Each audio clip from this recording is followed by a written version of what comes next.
শিক্ষা, স্বাস্থ্য, কৃষি, বিদ্যুৎ থেকে শুরু করে যোগাযোগ ব্যবস্থা সব দিক দিয়েই এখন রাজ্য এগিয়ে চলেছে। যে সমস্ত প্রকল্পগুলির কাজ চলছে তা সমাপ্ত হলে পাল্টে যাবে গোটা ত্রিপুরার চেহারা। রাজ্য সরকার চেষ্টা করছে রাজ্যের প্রতিটি অংশের মানুষের সার্বিক উন্নয়ন করতে, আর সেই লক্ষ্যে কাজ করে চলেছে সরকার। আগরতলা আসাম রাইফেলস ময়দানে স্বাধীনতা দিবস উপলক্ষে সরকারিভাবে আয়োজিত মূল অনুষ্ঠানে রাজ্যবাসীর উদ্দেশ্যে বক্তব্য রাখতে গিয়ে এমনটাই বললেন রাজ্যের মুখ্যমন্ত্রী ডক্টর মানিক সাহা। সারা দেশের সাথে রাজ্যেও যথাযোগ্য মর্যাদায় বৃহস্পতিবার উদযাপিত হলো ৭৮তম স্বাধীনতা দিবস। সরকারি বেসরকারি প্রতিটি প্রতিষ্ঠানেই সকালে জাতীয় পতাকা উত্তোলন সহ বর্ণময় নানা অনুষ্ঠানের মধ্য দিয়ে এদিন উদযাপিত হয় দিনটি। আগরতলা ছাড়াও প্রতিটি মহকুমা শহরেও খুবই মর্যাদার সাথে প্রতিপালিত হয় দেশের স্বাধীনতা দিবস।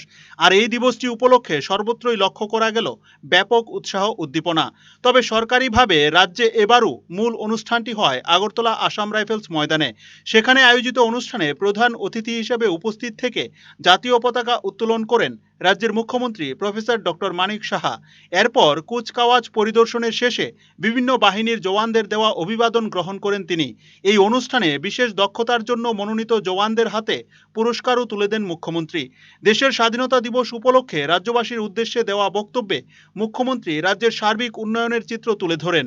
দীর্ঘ ভাষণে এদিন মুখ্যমন্ত্রী বলেন, শিক্ষা, স্বাস্থ্য, বিদ্যুৎ থেকে শুরু করে সব দিক দিয়েই দ্রুত এগিয়ে চলেছে রাজ্য। রাজ্য সরকার ইতিমধ্যেই সার্বিক উন্নয়নের জন্য বিভিন্ন দফতরে নানা পরিকল্পনা নিয়ে কাজ করে চলেছে। গৃহীত প্রকল্পগুলি বাস্তবায়ন হলে সার্বিক দিক দিয়েই একটা অন্যতম রাজ্যে পরিণত হবে ত্রিপুরা।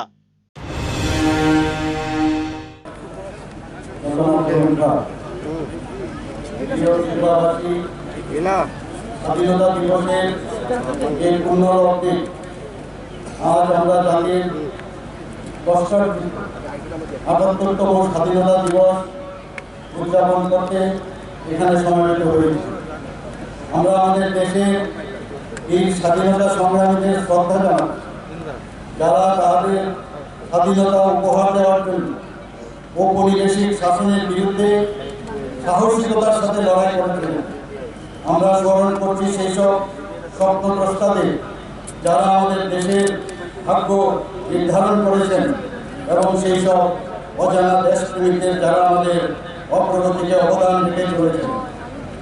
এই স্মরণীয় দিনটি উদযাপনের পাশাপাশি অগ্রগতি ও সমৃদ্ধির লক্ষ্যে আমাদের রাজ্যের অগ্রগতির যাত্রাপথের একটি বিবরণ তুলে ধরা যায়।